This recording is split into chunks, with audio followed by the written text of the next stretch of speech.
There is no topic where economics doesn't have some unique twist on the subject.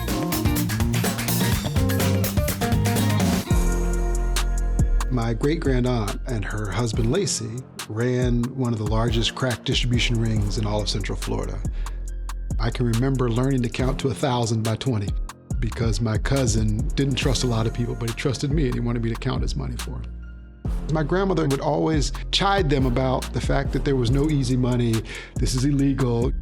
Their view was this was a rational decision. They understood the chances of getting caught.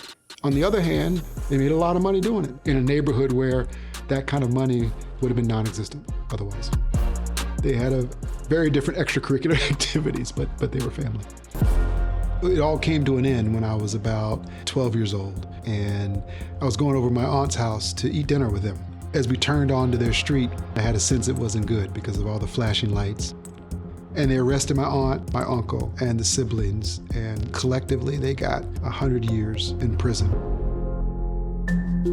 I had shied away from this part of my life, and then I saw Gary Becker and Kevin Murphy give a seminar on the economics of illegal drugs. And once I heard them talk about the conditions under which you'd want to legalize even really tough drugs like cocaine or crack or heroin, I was fascinated. There really is rationality in addiction, meaning people who are addicted to illegal drugs still respond to incentives.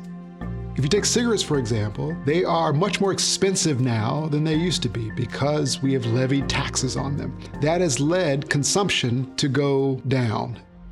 But if you're hooked on heroin, if the price goes up a little bit, you're not going to change your behavior.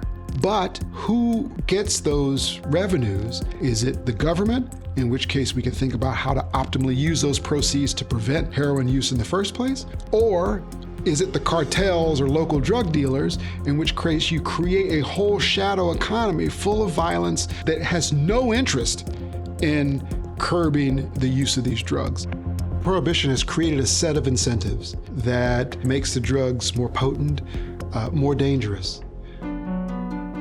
If my grandmother was still here, you asked her, should we legalize drugs? She would go crazy. No way. She wouldn't want to hear any arguments.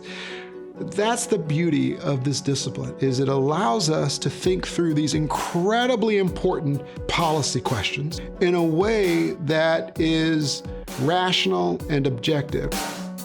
Maybe it's better to admit that drug use is going to happen, but to apply taxes and regulation so that over time you can actually change addiction to these hard drugs through the artful use of incentives.